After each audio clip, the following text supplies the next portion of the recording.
No way. It's such a weird concept Yeah. that these books are designed the centerpiece of the family that used to marry brother to sister.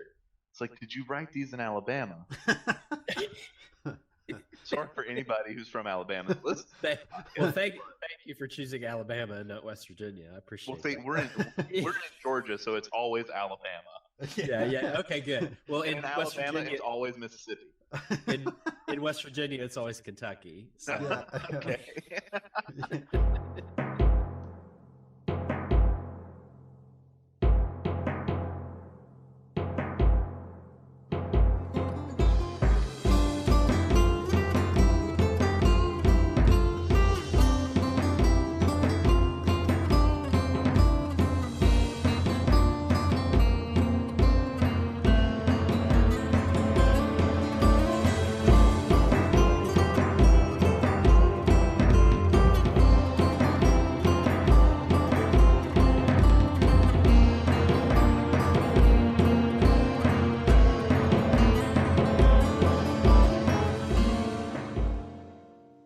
Hello and welcome to the 13th episode of Planetos Podcast, a podcast dedicated to the fans of George R. R. Martin's A Song of Ice and Fire and HBO's A Game of Thrones. Spoiler warning, this show will cover all material, including the main series, Dunk and Egg, the novellas, The World of Ice and Fire, quotes and interviews by George, and episodes of the show and its commentaries and bonus material. I'm one of your hosts, Brett. You can find me at HomelyPillow on Twitter. And I'm your other host, Travis. You can find me at Sir_Travis on Twitter. We hope you enjoy today's show. So we're back to the Dunk and Egg novellas, A Night of the Seven Kingdoms, if you're following along in the collection that was released a few years ago. But today we're focusing on the Sworn Sword because a few episodes ago, episode 9, we talked about the Hedge Knight, and we had a special guest with us then.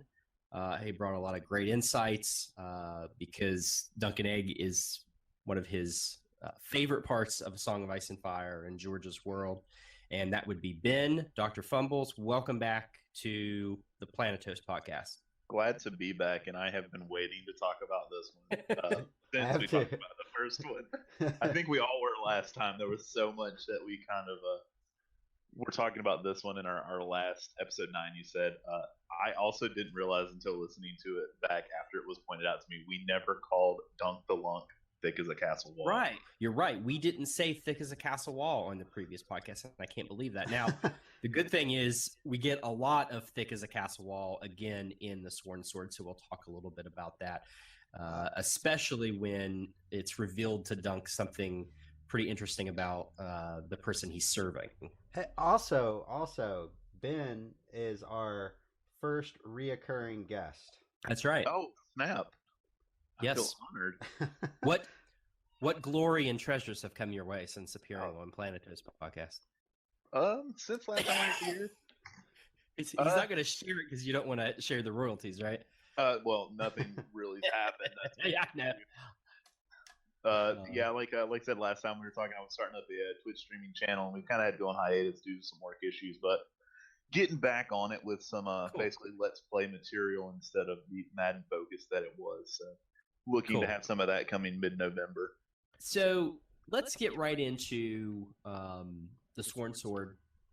We're going to give a little bit of a summary here. Not really a little bit, a long summary, and then we're going to talk about our some of the things from the story.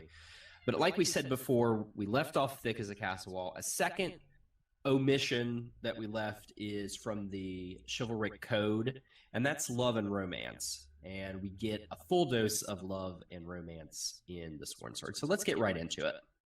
Are we going to talk about like corrections and stuff? We already did. Oh, we missed over that? Yeah, he went over it already. Did you have? Oh, you had something. I'm sorry, Brett. Oh, yeah. I could just put this in here. I could just edit it in. But last episode I got my Humphreys mixed up. So it was actually Humphrey Harding who had the broken leg. He actually he's the guy with one eye. No, never mind. Sorry. Okay, yeah, I'm messing him up already again. Okay, Humphrey Harding is the one that Arion broke his leg, and he's the one who dies after the trial, but he does survive the trial, but he dies the next day. And then Beesbury dies instantly. And I think I had them mixed up last time, but I just wanted to correct that. Okay. And, well, should we talk about the Aryan thing? Thought it might be kind of, since it's still the first book, sure, recapping it. So I was recently listening to Davos Fingers, which is a podcast me and Travis really love.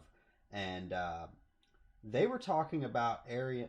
What they got out of Aryan's trial by 7, him suggesting it, was that he was afraid to fight Dunk alone. And that's an interesting thought, because that never came to my mind. I always thought he was just trying to rope Daron into it, maybe have a trial by 7, that it hadn't happened in like 100 years since the Dance of the Dragons. So maybe even try to increase his chances of winning. Or no, it hadn't happened since Makar's rule. And kind of just Aegor. But yeah, I'm not sure. What do you guys think? Do you think he was afraid at all, or do you think there was a different motivation? I think Aryan... Go ahead, Travis. No, go ahead. I was going to say, Aryan reminds me a lot of Viserys. He talks a good game. Don't wake the dragon. You don't want to see me when I'm angry, that type of stuff. So I could definitely see him being someone who's afraid inwardly, but outwardly he pretends he's stronger and more fierce than he is. I could also see that the trial by 7 is something that hasn't been done in a while, that he wants to kind of throw a wrench into everything, that he wants to even increase his chances of winning. So let me force the Kingsguard to fight. Let me force all these other people, these great warriors that are here to fight. So my chances are assured that I'm going to defeat Dunk. Yeah, because he may not think even if he's not afraid 1-on-1, he probably doesn't think he can defeat Dunk, but maybe someone else can. Okay. Well, I think the other thing is if Dunk didn't find 7 knights, which a hedge knight finding 7 other knights to fight for his cause, he's considered guilty. So it might have been his way to prove his point without him even having to step onto the battlefield. Yeah. And Aegor has to go and fuck that one all up. Calculated. It was a calculated move. Yeah, that's a good point. It was a calculated risk, but boy, was he bad at math. It just seemed kind of funny though, like him and Daron's conversation, because Daron's like, "You do me no favors, brother," and like he just did not want to do it, and he was like, "Come on, he wrongs you too. Get in this," knowing he's not a fighter. So yeah, might have been for the most part going on to that a way for him and Daron to exact their revenge at the same time. Instead of just one of them. Well, that's what he suggests, but Daron doesn't want anything to do with it. But yeah, I think your point makes a lot of sense, though. I mean, even the Viserys point, but that makes a lot of sense. Like, he just thought, like, yeah, there's no way Dunk's going to find 7 other knights. But he just doesn't come across cowardly, because he did fight, like, he fought in another Blackfire rebellion, didn't he, later on in his life when he returns from Tyrosh, because him and Bloodraven were calling for the death of someone. I think so. Yeah, the 3rd or the 4th, something like that. Yeah. So I don't know. It's because later on he has battled. I don't think it was anything to do with fear. It was just a way that he could show how powerful he was without actually having to put himself in danger. And then everything being thrown into a wrench when he does find 7 warriors to fight with him. Yeah. Well. Well, fandom, what do you guys think? Yeah, that is good. I don't know. I just thought it was interesting. I hadn't thought about it like that before. I wouldn't have seen it that way. I wouldn't have thought that at all. But there are was brought up. Yeah, there are shades of Viserys in him. So I mean, shades. He is the precursor to Viserys. Yeah, I just feel like I feel like he's got combat skills, but like his attitude is straight up Viserys. Yeah, he's Viserys, but can back up all his talk. Yeah. We ready to get caught in the Red Widow's web? Yeah. Oh, yeah. Yes. Yeah. All right. So here we go with the summary of the Sworn Sword. When we last left Dunk and Egg in the Hedge Knight, they were making plans to head for Dorne. In the Sworn Sword, we find them roughly 18 months later in the service of old Sir Eustace Osgrey of Standfast in the northern area of the Reach. A squelching summer and deadly drought has descended on Westeros. Dunk and Egg are searching local towns for food and wine and finding very little. As they return to the holdfast, they see that the stream has dried up, and Dunk and Sir Bennis of the Brown Shield, another knight in service to Sir Eustace, set off to find out why the Chequy water has gone dry. They find a dam and a group of men from nearby Coldmoat, and a skirmish starts that sees Sir Bennis slice one of the men's cheeks. The men retreat, promising that Lady Rohan Weber, the Red Widow of Coldmoat, will know what has happened, and Dunk and Sir Bennis return to Standfast. Dunk speaks with the old knight, who is just back from visiting the graves of his sons who died during the Blackfire Rebellion. Dunk tells him what happened about the dam, and Sir Eustace promises that Lady Weber will seek retribution, as Standfast and Coldmoat are ancient enemies. He orders Dunk to round up local men and boys and train them, which doesn't go that well. After a hard day of training under the hot sun, Dunk dreams a dream of Sir Arlen of Pennytree, of Prince Valar Targaryen and Baelor Breakspear, of Old Chestnut being buried on the road to Dorne, of Sir Bennis and the 8 boys who they've been training, and finally, of Egg dying, drowned by sand, and Dunk unable to help him. We'll talk more about that later. The next day, Dunk offers to go treat with Lady Weber and is sent by Sir Eustace, who rides along with Dunk and Egg for a while, recounting the Battle of Redgrass Field. At Coldmoat, Dunk sees the spider banners hanging and covering the old lion of Osgrey. He sees a young woman loosing arrows in the yard and treats with the Castellan, Sir Lucas Inchfield, known as the Long Inch for how tall he is, though he is not as tall as Dunk. After Dunk is taken to the dim-witted sister of the Lady of Coldmoat, the real Rohan Weber emerges and takes Dunk into her hall and speaks with him. Dunk is escorted there by the drunk Septon Sefton, who tells Dunk that Lady Weber has to marry soon, or she will lose her lands, and Lucas Longinch is seeking her hand in marriage. Lady Weber joins them, and they speak of the attack at the dam, the spring sickness that has plagued Westeros and taken many, the enmity between Weber and Osgrey, and knighthood. She demands Sir Bennis be turned over to her and says that she will not dismantle the dam. She produces a document that shows the king has given her the Chequy water. Why would the king do this when Sir Eustace lost sons in the war? Dunk asks. Lady Weber says Sir Eustace should be happy the king didn't take his head, since the old knight had supported the Black Dragon. Dunk finds out that Sir Eustace's daughter was taken as a hostage following the war, and his wife threw herself from the old tower. Dunk is stunned and asks Lady Weber to reconsider her mind in memory of Adam Osgrey, who Lady Weber truly loved more than her husbands. Lady Weber slaps Dunk and orders him to leave and deliver Sir Bennis the next day, or she will march on Standfast with fire and sword. Lady Weber has never forgiven Sir Eustace for taking Adam to battle. Egg tells Dunk about how Baelor Breakspear cautioned clemency for honorable foes, while Lord Bloodraven argued against it. Dunk's father Maekar has removed himself from the small council after King Aerys has named Bloodraven as hand.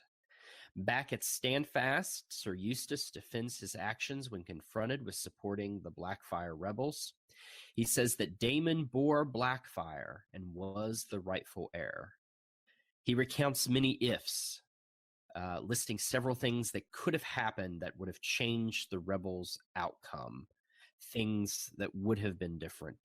So many ifs, and none of them happened. Egg asked Sir Eustace if he just wanted Cold Moat back. Damon was a warrior, and Darren was surrounded by maesters, counselors, women, and Dornishmen, Sir Eustace says. He swung the sword like a true warrior. You ask me why? Because Damon was the better man. The old king saw it too. He gave the sword to Daemon. The sword was not the kingdom, Egg responds. Your father was a fool then, Eustace retorts. Egg grows angry, and Dunk says that they will leave tomorrow morning. Sir Eustace grows mad and dismisses them. That night, they awake to a fire, thinking that Lady Webber has tried to burn Standfast. Sir Bennis is plotting to burn down the Red Widow's mill, and Dunk realizes that they are all going to die. So instead of leaving as he and Egg had planned, he chases off the Green Boys and tells Sir Eustace he will stop Cold Moat or die trying. Osgrey, Dunk, and Egg ride off to face Lady Webber, while Sir Bennis is left behind and ordered to ride for Highgarden to inform Lord Tyrell if they don't return. They meet the Red Widow and her retinue on the banks of the Chequy Water. She denies setting the fire. Osgrey refuses to surrender Sir Bennis, and Dunk demands to speak with Lady Rohan in the middle of the stream, asking her to forgive Sir Eustace, but she won't without Sir Bennis being turned over. Dunk reveals Egg's signet ring and tells her that Egg will go to his father's friends and warn them. And Dunk says, my favorite line in the book, it might be a spotted spider's bite can kill a lion, but a dragon is a different beast. Lady Webber is unmoved, saying she needs Sir Bennis or she will lose standing with her men. Dunk cuts his own cheek, saying a cheek for a cheek, but Lady Webber says that Sir Eustace must apologize for accusing her of setting the fire, or there will be a trial by combat. Well, it's Westeros, so here comes the trial by combat. Long Inch will stand for the Red Widow, and he says to her that he is going to marry her after he kills Dunk. The two knights ride into the stream and do battle. It's a terrible, hard, intense, gory battle as they crash together in the water, nearly drowning and falling beneath the waters from their horses. Dunk holds Lucas under the water and plunges a knife under his arm, drowning him and killing the man. As Dunk realizes that Lucas is no longer struggling, he blacks out and wakes up a few days later. Dunk was seriously injured and actually drowned, but Maester Sarek, who is Ironborn, knew how to revive someone from drowning. Egg had sat with Dunk the whole time, even during the wedding. What wedding? Dunk asks. Sir Eustace and Lady Rohan have wed and united their lands. Dunk falls back asleep after learning this, and that it has been raining for a couple days. After his recovery, Dunk tries to depart as soon as possible. Septon Sefton admonishes him for his foolish act and tells him not to ride after Sir Bennis, who we find out has looted Standfast and fled. Dunk says that's not what he's going to do, although he does hope to meet the Brown Knight once again. When he reaches the stables, Lady Rohan is waiting for him. She offers him a beautiful new horse, but Dunk refuses it, saying it is too good for him. She insists that Dunk take the war horse to remember her, and Dunk grabs her, kisses her passionately, and cuts off a lock of her red hair to keep as a memento. Dunk and Egg set out once again. Dunk suggests they go to Summerhall, but Egg wants to see the wall, so they turn north. Or Egg did leave Dunk's side for the wedding, only because Eustace did not have anyone on his side. Oh, yeah. But that's the only time. That's right. He attended him at his wedding. And it was because of, it'd be a big insult if he didn't do it, He was just being courteous. But other than that. Well, and technically, I mean, when Dunk woke up, he wasn't at his side, so. Yeah, true. Maybe the wedding just happened. Maybe. Yeah. But that's what he says. He says the wedding is going on. That's why nobody's there. Gotcha. Okay. He wakes up like, shit, people are getting married, and it's raining. Good night. All right. Well, let's turn the recording back on so we capture some of this. Oh no, yeah, I was recording. Oh, it's on. Okay. Yeah. Sorry, my bad. Okay. All right. That's All right. So, sorry. That's against the laws in Georgia. If I don't inform you that I'm recording, technically it's illegal. So, I think we know because we like on a Google Hangout to. So but like, legally, I am obligated to tell you. Okay. Or you can't use this to incriminate us. Yeah, that's right. All right, let's go back to it. So that was The Sworn Sword, and The Sworn Sword was released in 2003, right between the publications of A Storm of Swords, which came out in 2000, and A Feast for Crows in 2005. And so, like we've talked in past episodes, George is constantly writing. A lot of these stories are broken apart and become separate books or other ideas. If we remember that Feast for Crows and A Dance with Dragons were once one book, but this coming out before A Feast for Crows really lays that groundwork of the Blackfire Rebellion in it. I mean, I know we get some instances of the Blackfire Rebellion in Clash of Kings and A Storm of Swords, but this really begins to flesh out those details, right? I would love to see the Blackfire Rebellions be some of what they do for the prequel shows. Yeah, that'd be great. Because it is by far one of the most entertaining arcs, in my opinion, of what George has written. Yeah. I could not imagine A Feast for Crows and A Dances with Dragons being one book. Oh, yeah, I know. That is just nightmares level of reading that I could not fathom reading or listening to that. Yeah, that'd be crazy. Oh, yeah, it would be nuts.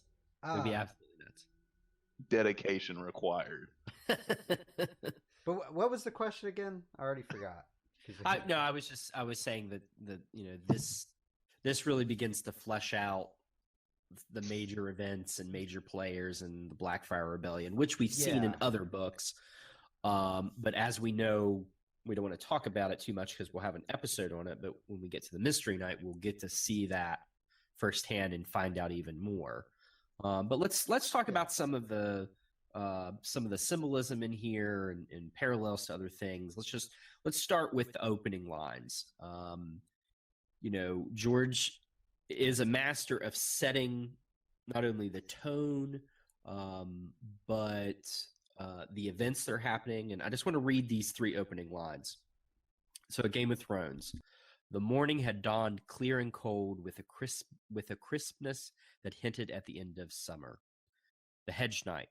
The spring rains had softened the ground, so Dunk had no trouble digging the grave. And the Sworn Sword. In an iron cage at the crossroads, 2 dead men were rotting in the summer sun. That instantly, when you read that, you're like, okay, this is going to be a different story. It's hot. There's death. People are being punished. And I like that image of a crossroads, which I think is sort of a symbolism of what Dunk and Egg encounter in this, that there's kind of 2 paths with the Blackfires, with the Osgreys and the Webbers and everything in here. What do y'all think about some of the symbolism and parallels that we eventually find in this book? Just with the opening lines that you mentioned, the crossroads and the iron cage, I think it shows later on as we get to talking about it more, there's a lot of times Dunk thinks back to seeing the men in the cage. So it's something that is now constantly in his head as he moves forward. I also love that Egg, because of this, something they mentioned early on, they had heard about a robber band, very similar to what we see I'm drawing another blank, Beric Dondarrion's group. Brotherhood Without Banners. Yes, with them running around. Kind of a similar sound to me. Like when I read that, that's immediately where I go as I think of the Brothers Without Banners. He's seen bandits everywhere, and then he's like, "Oh, were these bandits?" So it doesn't seem like anything George writes that there's not some either foreshadowing or some symbolism that you can apply to later novels. Right. But this is I think the turning point for Dunk. Instead of being the naive hedge knight we saw in the first book, he is now he gets woke, as the young kids say in this book, to the way the world really works. Yep. And I mean, you could also see like just what Makar said at the ending of the Hedge Knight. You know, the idiots or whatever are going to blame the trial on all of this. Every time I think he says every time there's a drought, every time there's something like, so it seems like George kind of knew where he was going. It always falls back to being the fact Makar killed Balaam. Yeah. Is the reason for every bad thing that happens to the kingdom. Yeah. Yep. And which is mentioned as we continue in this story. It's mentioned at the same time. Yeah, and then it's, you know, people are going against Bloodraven now, but because Bloodraven's a hardliner and he's basically forcing people to stay on their lands instead of trying to, you know, invade other. Yeah, he's trying to prevent people, because it's not people invading; it's the common well, folk. yeah. And if the common folk leave their liege lord or their landed lord's land, he no longer has people work the lands for him. Right. So he's trying to prevent this drought from not only ruining crops but suddenly ruining landowners. Is the way he's looking at it. Yeah, he's for the realm. He's just not the PR guy. He's like I don't mind taking all the blame. Right. You know. Also, we cannot trust your opinion on anything about Bloodraven because you're biased, Brett. Biased about what? About everything Bloodraven says. Well, let's talk about Bloodraven a minute, because that opening section where they're riding along and they're talking, and we do actually get a bit of information about the Ironborn in the beginning of this, about how they're reaving and ravaging the coast and some of the holdfasts and castles, which, you know, the Ironborn always do, but especially they take advantage of the drought that has descended on Westeros. But there is a memory that Dunk has of Bloodraven when he saw him once in King's Landing. He's riding by, and Bloodraven just turns and stares at Dunk. And Dunk felt like it was because Dunk was staring too hard that Bloodraven saw him. Yes. And how many eyes does Bloodraven have? 1,000. 1,001. Yeah. And that goes back to your all's point about Bloodraven is for the realm, but he also probably, even at this point, potentially knows what his future holds. So he's willing to take the burdens on that others aren't. We see that where he is now in A Song of Ice and Fire. So it's just interesting to me that, as you all were saying, you know, he's like, I think you said that, Brett, he's willing to just kind of step up and say, you know, yeah, I'll send him away. Yeah, I'll kill that person. Yeah, I'll do this. I'll lock him away. It's not like it necessarily bothers him. We'll find out a lot more come the Mystery Night and other stories that we cover, but he's Batman in Dark Knight. Yes. He is the hero Westeros needs, but not the one they deserve. That's right. And not the one they want. Yeah, exactly. They want a Jaime Lannister atop a white steed.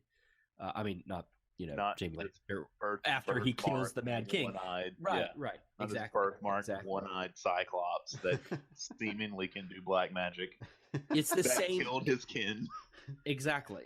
And George plays with that, and he plays with that characterization and the descriptions. You know, the white hair, the blood stain, the one eye, the pale skin, using black spells, just kind of the same way he plays with Melisandre, that she's a woman, she's sexual, she's red, her eyes are red, she's dressed in red, she's got red hair. You know, he just plays with that, because even in real life, we are sometimes affected by those type of stereotypes. When we either look at someone or think of someone, you know, we instantly think, oh, that person, you know, I might not trust that person, or I might not believe that person because of, you know, X, Y, or Z. Oh yeah, definitely the way he describes Bloodraven. If I saw this man anywhere, I would immediately walk the other way. Just Yes. nope. Oh, that's mean. Yes. You go back and read that description and tell me that you'd be like, "Hey, how are you doing today, good sir?" That's how you get turned into a toad. Yeah. Yes. Let's talk about the Targaryens and the Blackfires here, and the Osgreys and the Webbers. This book is ripe with Varys's line that power resides where men think it resides. It's pretty much said here when Sir Eustace recounts why he supported the Black Dragon, because he again, back to image. Daemon was his image of a king, of a warrior, of a knight, all of that. And as Varys' line, power resides where men think it resides, history is also written by the victors. The Osgreys have been not thrown off their land, but they've had all of their most profitable possessions taken away and given away. And that's what happens. That's what happens when when you lose. Exactly, when you lose. Yeah, I mean, the Blackfires definitely, they kind of, like, Daemon kind of did have a claim to the realm. I mean, as he did, as shitty as was Aerys was, he did, Aegon. It was Aegon. Okay, Aegon. As shitty as Aegon was he the Aegon the third? Oh yeah. I don't. Yeah, I know it's unworthy. One of the Aegons. Okay. There's too many to keep track. The unworthy. Aegon the unworthy. There. Okay. Yeah. As terrible and shitty as he was, he did want Daemon to take his place after he died. I mean, right. He basically disowned. What's his son? His firstborn, the one that looked Dornish. Daeron. Yeah. So he basically disowned Daeron. So technically, the Blackfires did have a legitimate claim, but as you see, it was decided. History was decided by the winners, and the losers were traitors. So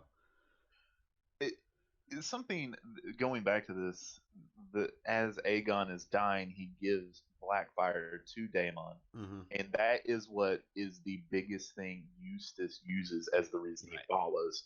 He's, like you said, Daemon was kingly in his eyes. He was the true knight. Going back to some stuff we talked about in the previous podcast, mentioning that, of course, on the battlefield, that Daemon was the warrior himself that day. Talking about how great his prowess was. And I think that's going back to the winners, the history being written by the winners. It comes down to that. They thought they had the winner there. All of these true knights and warriors that we hear about in later stories followed Daemon, not Daeron. Right. Yeah, I mean, it's like you said, it's again, power is in the eye of the beholder. And Egg says to Sir Eustace, but that's not the kingdom. A sword is not the kingdom. He even makes this analogy that Daemon was a good warrior. He deserved to have the sword because of that. He'd have been a terrible king. Right. He has no concept of what it takes to rule a kingdom. Right. Which Daeron did. Exactly. And Egg says, if you have someone who's good at riding, you give them a horse. You don't give them the person who's bad at riding. But for Sir Eustace, power is in the eye of the beholder. And for him, being a warrior is important. That's what he knows. That's what he's done his whole life. So this, notion of power, it's different for all of us. It's different for all these characters. I totally agree. It's hard here when you hear about the Blackfire Rebellion and all of the hardships that kind of are blamed back to it. If they could have just looked back and realized that if Daemon and Daeron would just have worked together, the kingdom could have profited so much more. Because I feel like the Blackfire Rebellion is the beginning of the cracks in the Targaryen dynasty. Yes. This is when people start to think maybe they don't rule us. They don't have dragons to set us all on fire anymore. Yeah. Right. They don't have dragons to set us on fire anymore. Now they're fighting each other.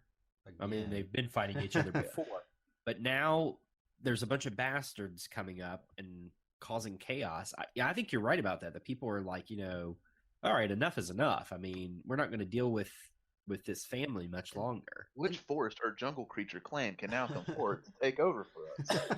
Will Right. it be a lion or a deer? I don't know. Right. But like think about it though. It's almost the Brackens and the Blackwoods' fault. I mean, because Bitter still basically convinced Damon to do this.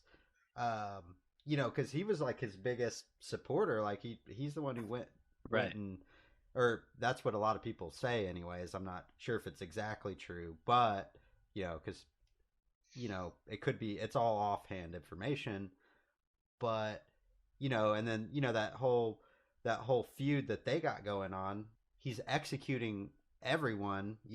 Like he's being a hardliner, which kind of drove the wedge even further. I would think. Yeah, how can you follow Right. a king who has no sympathy for people who fought valiantly? Because it's another thing. Yeah.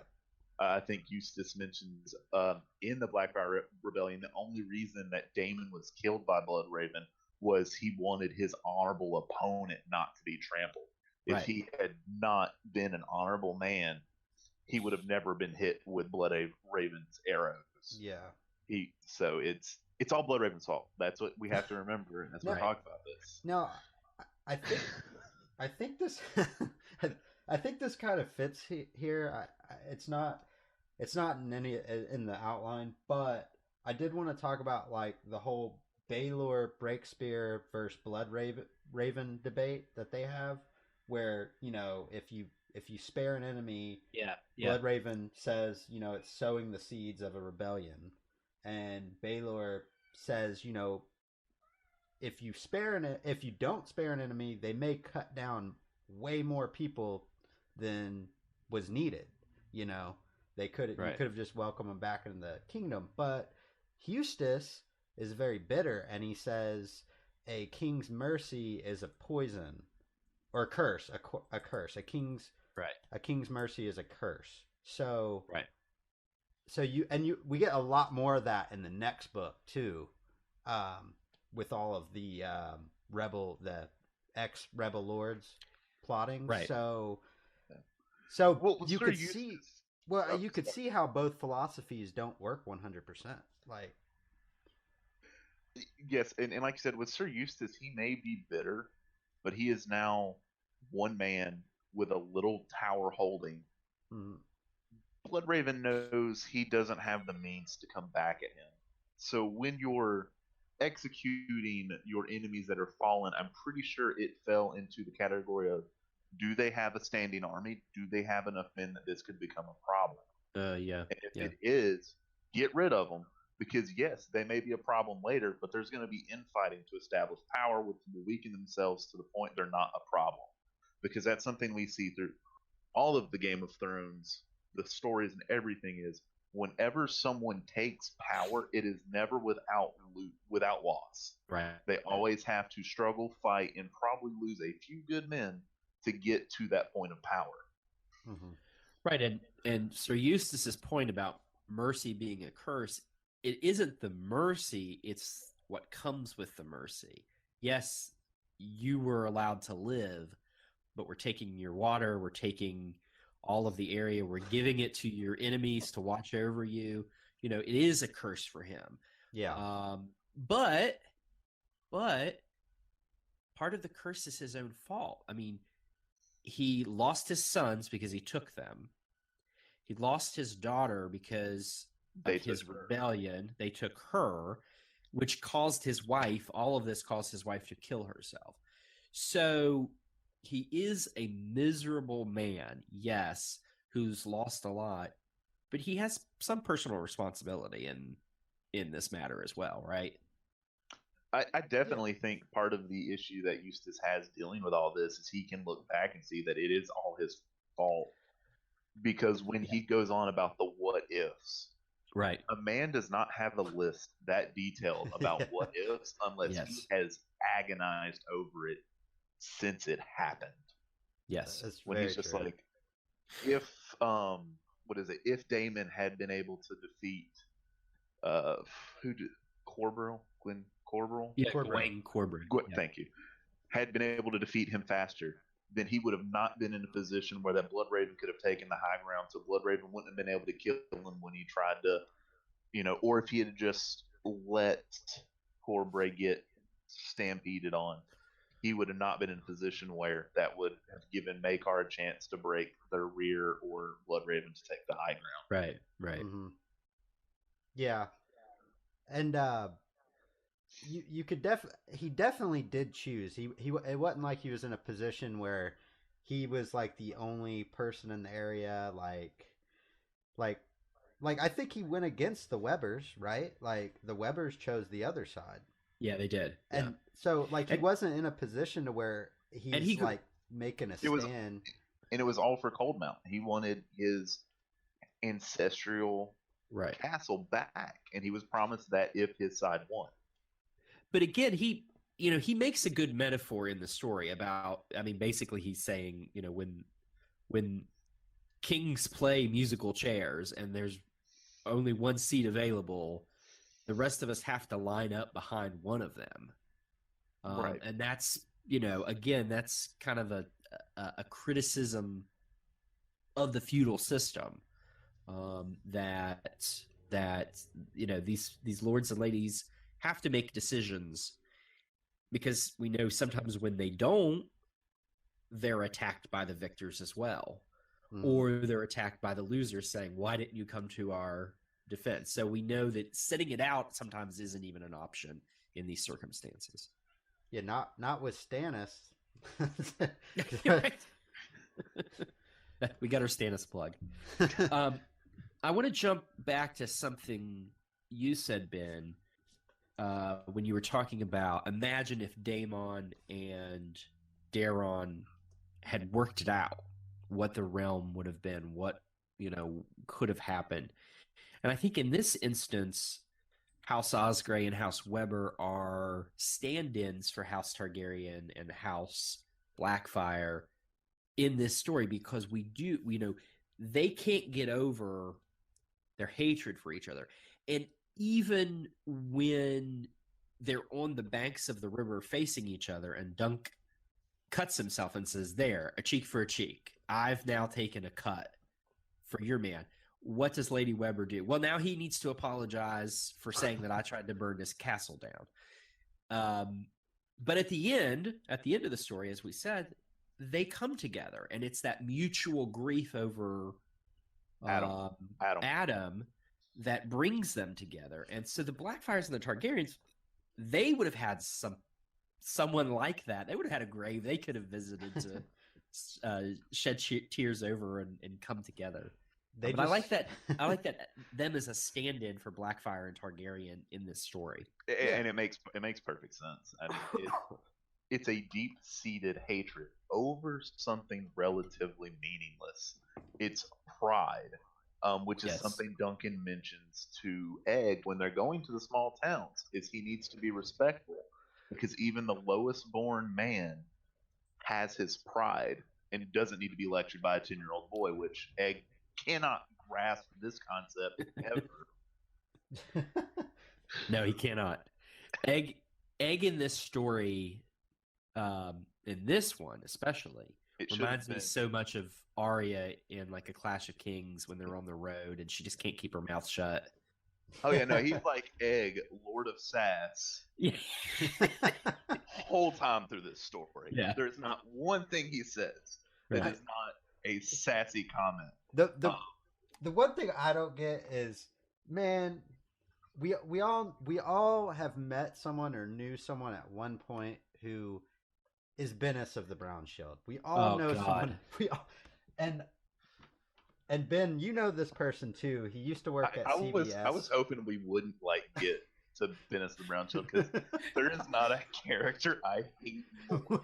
Like Bennis is the same as Joffrey to me, because this man just annoys me to Yeah. no end. He has no redeeming qualities. He's disgusting. He just sounds repulsive. Literally disgusting. Ugh. No. But go back to what you're saying, because I'm sorry I got sidetracked. With No, I was. Brett's comment. He was trying to make. No, okay. There's someone in that works at a CVS in the town we grew up in. Never mind. He's not there. I got it. But you know who it is, right? I got it. And moving on. Anyways, the brown teeth, the whole I'm smarter than you kind of attitude, the whole I know everything. Yeah, just that attitude and like there's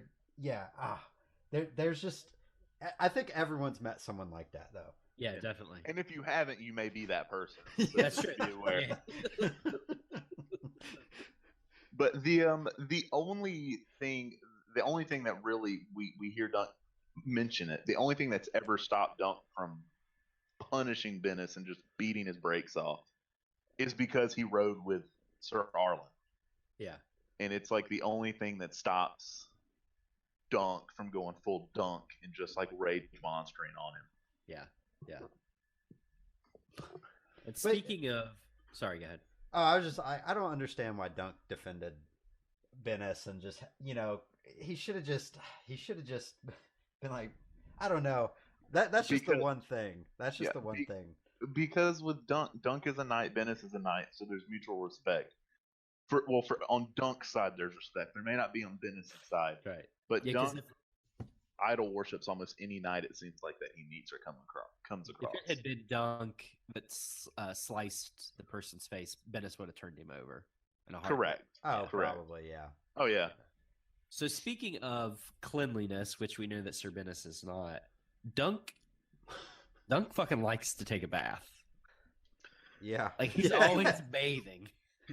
Even like Egg recites like, you've had like 3 baths in the past 48 hours. The thing that blows my mind about this, okay, it wasn't the past 48 hours. He had one when they went into service, which I don't think it tells us exactly how long they've been. I know, but he has 2 baths within 2 days, which is blowing Egg's mind. And I'm like, I shower every morning.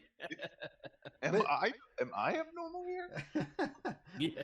Well, and the thing is though, they have to like draw water from the well. Yes, boil it. And they mention that every time. Like, so that's even more of a process.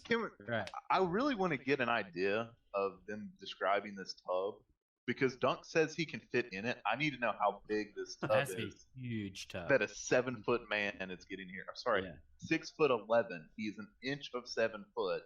Yeah. Here when they met Aegon's brother Aemon at the Citadel. We got the donkey, Maester. Oh yeah, we forgot about that. Thank you. So that would have been another omission correction. Oh, well, see, the only reason I bring that up is because I had read these novellas and then was watching Game of Thrones, and when Aemon drops Egg's name, I lost all control of body. Just what? Oh yeah. Just like, are you kidding me? I read that. I know that reference. I was Captain America. I get that reference. That was me at that moment. So we now have an official size for Duncan, 6'11", for anybody keeping tabs at home. And he mentions that he's 20 years, 20. But he thinks he might be a year younger. He just likes the sound of 20 years. So we have an 18 to 19-year-old 6'11" man probably still growing. Right. And you're right. I mean, that bathtub has to be huge because when he has that dream, which we're going to talk about here in a minute, it's kind of like if you're in a bathtub, you just kind of like lay back and get in the water. I mean, this has to be a huge fucking bathtub for him to just kind of lay in there and take soak, a rest. as he says, and soak. Yeah. And one more point about bathtubs, we find out that Egg likes his bathwater scalding hot. Must be that dragon blood that it's the dragon way blood, too many times in this book. The fact that Egg doesn't sweat, that he looks, I think that describes him as looking more dusty than sweaty. The thing though in that description, now he says dragon blood, but we also know that Dunk it says he turned as brown as a Dornishman when they were in Dorne. Because that dragon's blood. But it could be that it's just he's Dornish, like he's part Dornish, so that could be why he's not sweating as profusely as Dunk is, and he's more comfortable. He may not necessarily have like the Daenerys resistant to heat type thing. But what sounds better? The dragon blood does sound better, but the fact that Dunk says he turned as brown as a Dornish man when they were in Dorne, but then he goes and says, "Is everyone sweating? It must be his dragon blood." And we know Dunk gets a lot of stuff wrong. Like he didn't even catch on to the fact that Eustace was, Black, yeah. He tells the story, and he's like basically glorifying the black dragons, and like Dunk still doesn't get it. He's simple, not stupid. Yeah. But I'm just saying, like with stuff like that, he tends to get it wrong. Yes. So I don't know. The purple eyes, I think, are going to lead credence to the dragon blood theory. Yeah. And the light hair. Well, he definitely has dragon blood, but yeah. There's another thing talking about egg that's mentioned, and I think it's one of the first instances we hear of the Targaryen incest. Yes. Talking about his sister trying to give him a love potion so he would marry her instead of his other sister. And Dunk is appalled about how casually he talks about incest. Oh, but yeah.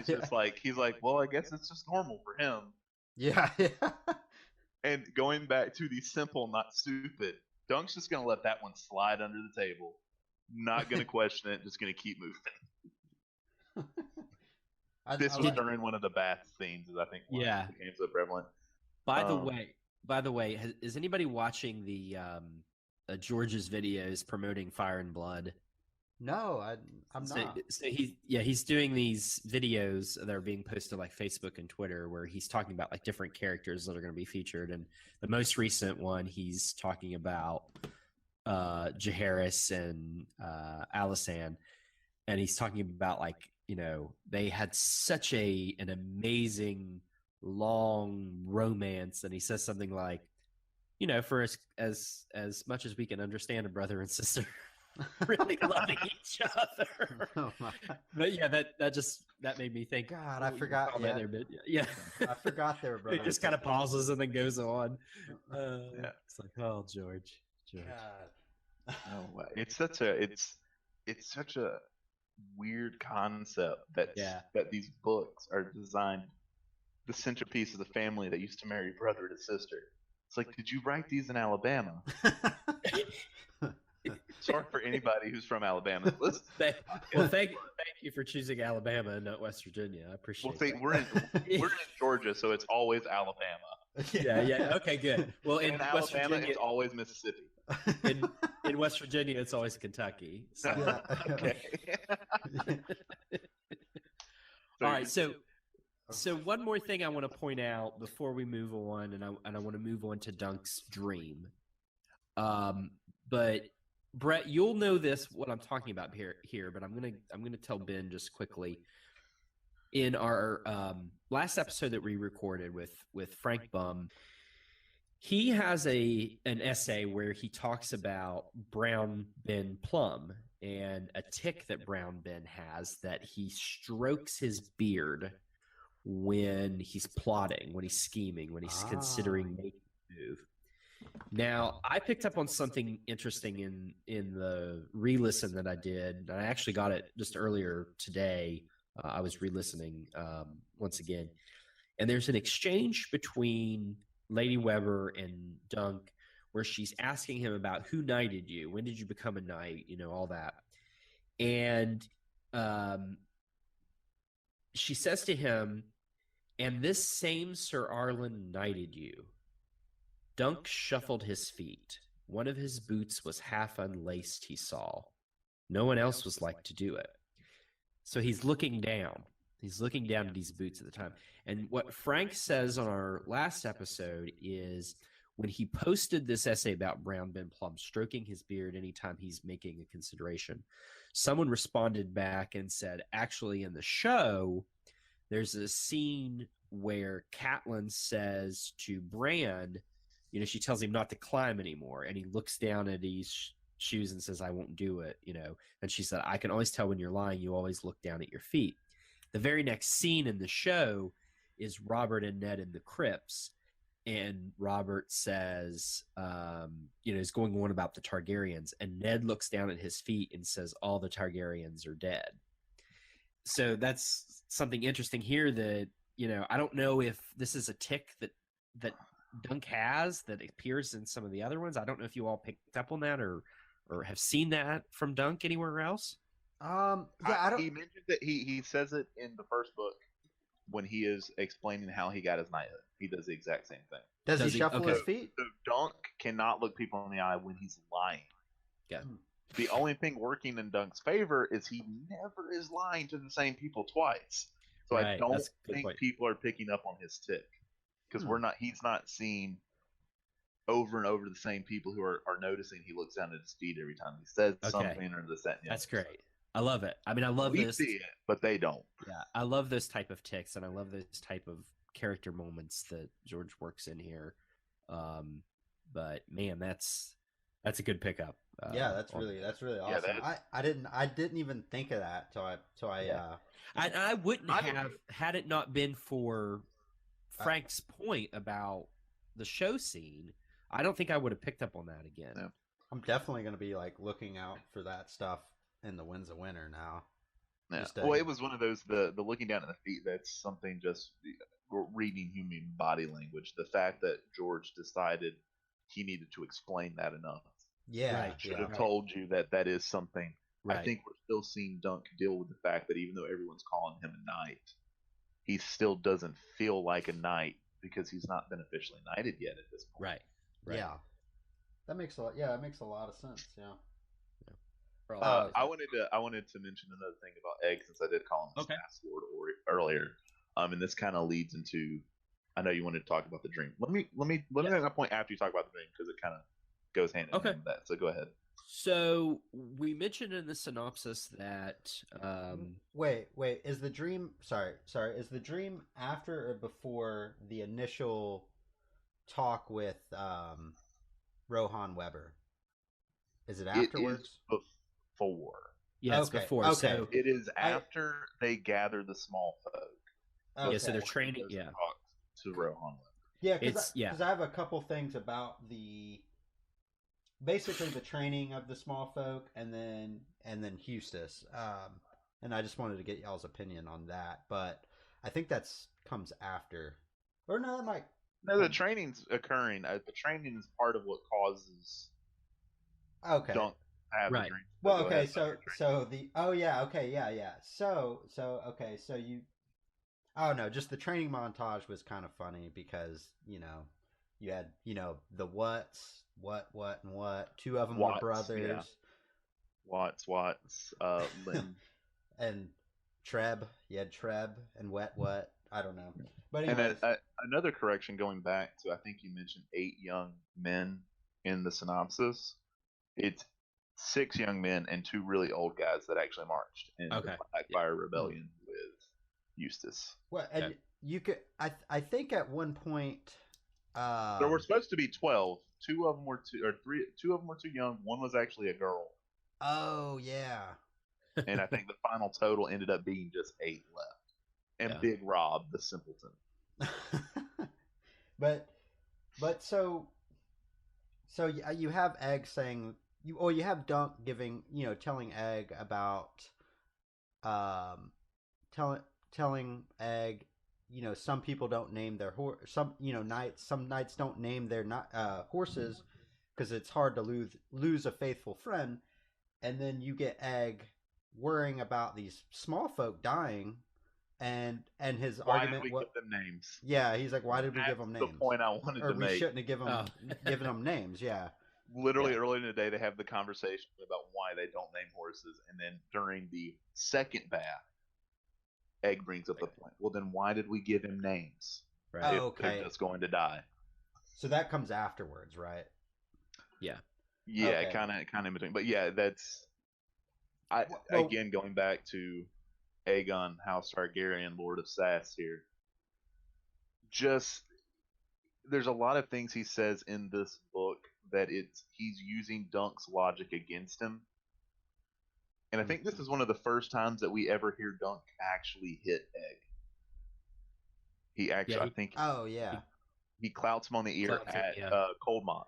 Coldmont is the first time that we hear the threat so many times. That's the first time it actually happens that we know of from the reader's standpoint. It's the first time we hear it. That seems like he was really in danger at that point, and he really didn't want him to get himself hurt. That's, Yeah, we'll get more to that scene, I guess, later. But okay. The horse scene, talking about why he doesn't name his horses because it's easier. Warriors expect to lose a horse, and how Sir Arlen never followed his own advice and named every horse he ever owned. But and that brings me to this point with Eustace Osgrey. He makes this whole big deal about losing his faithful knight or one of his faithful servants or Dake.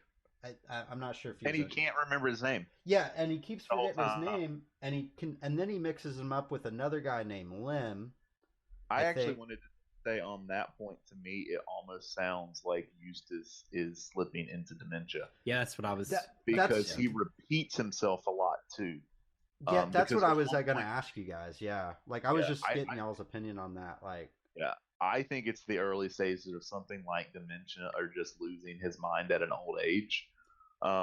Because when he's telling the story of them going to battle in the Blackfire Rebellion, Dake was the best forager they ever had. Right. And then he said it was Lim that was put in a sack, and then Dunk corrects him, says no, it was Dake, and then he goes, no, Dake. Bennis corrected him, which was weird. No. Second time Dunk corrects him. Okay. There's two conversations about it. The second time Dunk corrects him, and then that begins him to say immediately, we never traveled on an empty stomach because Dake was such a good forager. He had just said that like 2 seconds ago, and then when he got corrected, brought him right back to the beginning of his story. Right. Yeah, that could be because that's what I was gonna ask you guys. Like, what were y'all's thoughts on it? Like, was it more of like a pride thing he was doing this, and he really didn't care too much? He just cared about the offense that was taken, or is it the dementia and it's just him being older? Yeah, I agree with Ben that I think it's dementia. I think it's the setting in that because we know that it's not too many years after this he dies, and Rohan Weber. Let's just talk about her. Let's save Dunk's dream for the end and talk about that. I feel like it's gonna be a heavy subject. Yeah. So let's just talk about Eustace and Rohan. So one thing that should everyone should find interesting is that Lady Weber loses another husband in the next couple years, and she goes on to marry Lord Garland Lannister, something. Gerald. I'm sorry, Gerald. Gerald Lannister. She is Tywin's grandmother.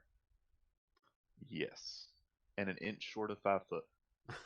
Yes, yes, she is. I love how Dunk relates every person he meets to how big or how tall they are. Because in the first book, Tanzel too tall, but not too tall for me. And if I'm an inch short of 7 foot, she's an inch short of 5 foot. Yeah, like some of the ways he relates things is funny. Which if you get a chance and you're on Netflix, watch. There's a new movie that just premiered today called The Outlaw King, which is about it has Chris Pine as Robert the Bruce, trying to retake Scotland from Stannis Baratheon, King Edward I. Stephen Delane plays him. A few other Game of Thrones people in it, but there's a pretty, I guess, new actress playing his wife, Elizabeth de Burgh, and she would be the perfect Rohan Weber. She's short, reddish hair, has like the exact same face facial structure that's described as her. And actually, I had posted something on one of the Facebook groups about this, and someone responded back and said, "I just watched it. I think this woman would make a great Rohan Weber." And I was like, "Oh my god, we're doing a podcast on the Sword and Sword tonight. I'm going to mention that to the guys that are on there." So, but anyways, that's a side note. I actually, I saw you tag me, but I didn't have time because it was like right when we jumped on here. Sure, no worries. The Checky Lion. Does that make you think like checkered past? Ah, yeah, that's a good Like idea. it's when I read that, I kept thinking checkered past. Which hints at the fact that he's not been truly honest with Dunk the entire time. Exactly. Also, 10 out of 10, Lady Rohan, right here. I just Googled Florence Pugh is her name. Yeah, doesn't she look like? Yeah, like other than normally she has blonde hair. You put red hair there. That's Lady Rohan. Yeah, it looks exactly like her. Yeah. Have you? Everybody had to Google her. You have to Google her. Yeah, she looks exactly like Lady Rohan. Even though Sir Eustace is this, bitter person who's lamenting his past and all that he's lost, he really reminded me, just his the look of him. He reminded me of that old knight in Indiana Jones and the Last Crusade, the one that they find at the temple guarding the Holy Grail. I assume you all have seen Indiana Jones and the Last Crusade. Yeah. Yes. Okay. Yes. It just reminded me, just the look of him, and I also like the, and I don't think this is a tick that George is putting in there, but in the story when Sir Eustace gets mad, his mustache quivers. yeah. Kind of like moves itself. That's a pretty funny little depiction. As someone that's had a mustache before, it just happens.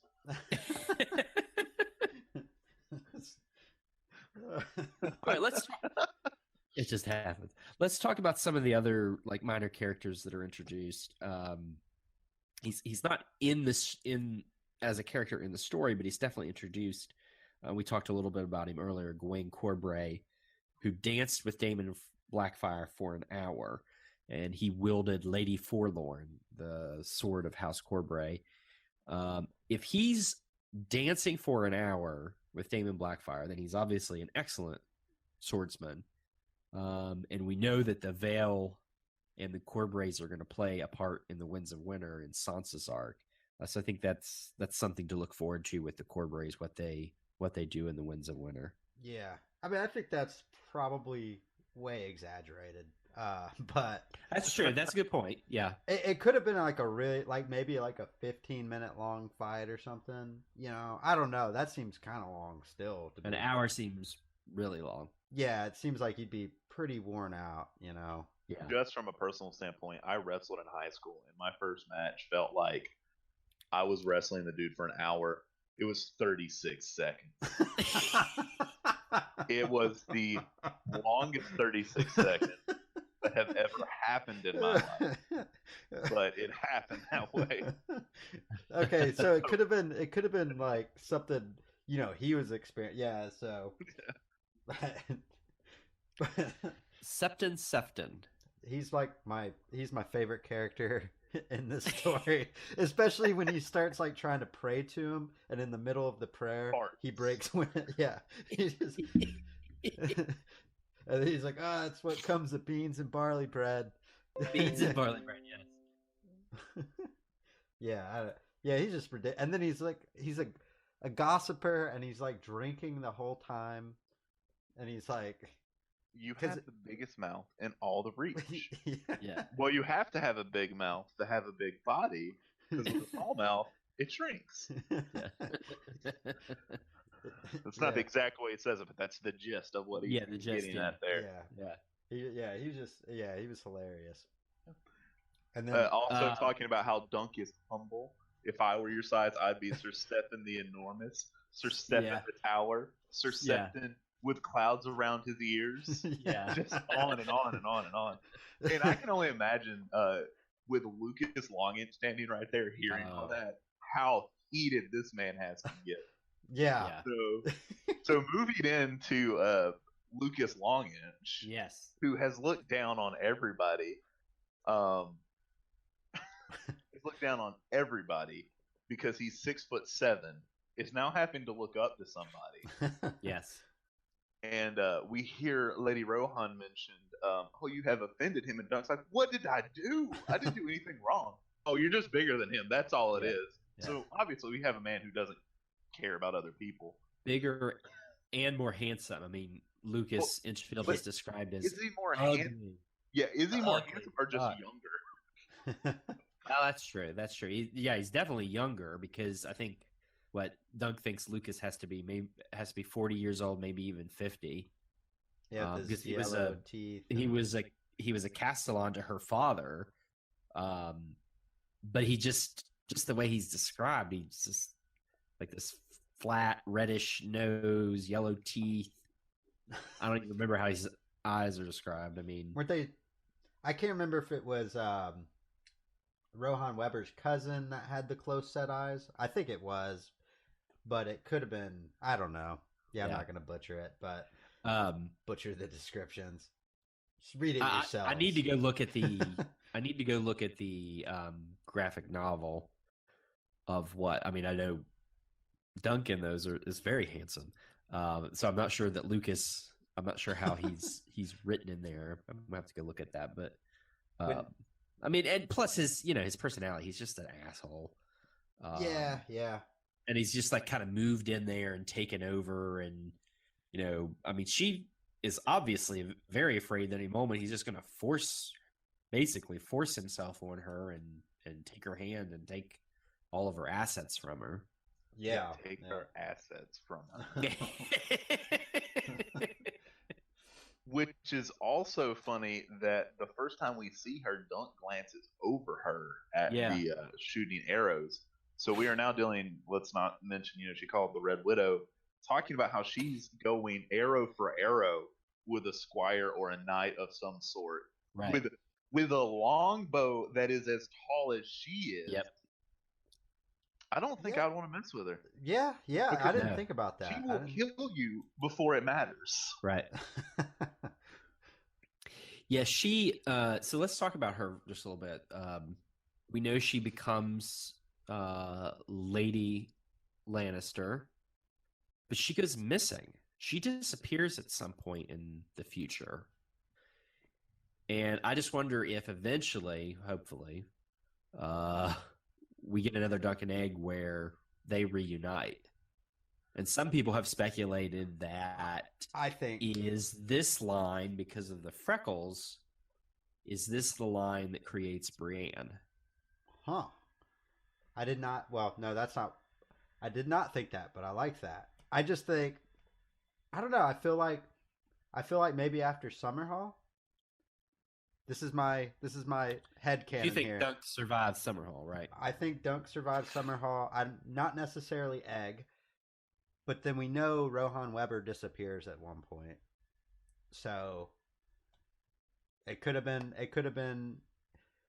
Because I don't see Dunk being happy that, like, I don't see Dunk being happy with having a lifelong time on as a Kingsguard. I think he was happy to do it for Egg, but that's just not in his personality. Like, he's just kind of that. He wants a wife. He wants someone. So that could have been his way out. I don't know. Yeah. I don't know. But that's just a headcanon. I have really no factual evidence for that, so I could be very wrong. Was the last character on here Bennis? Which we've talked about Bennis. I don't know if we want to add more. To him. Something I wanted to mention. We have a moment with Dunk when Egg is mentioning that Bennis pinches him so hard it leaves bruises. And Dunk then remembers, oh, he did that to me when I was with Sir Arlen. So like a suppressed childhood memory reappears for Dunk at this point.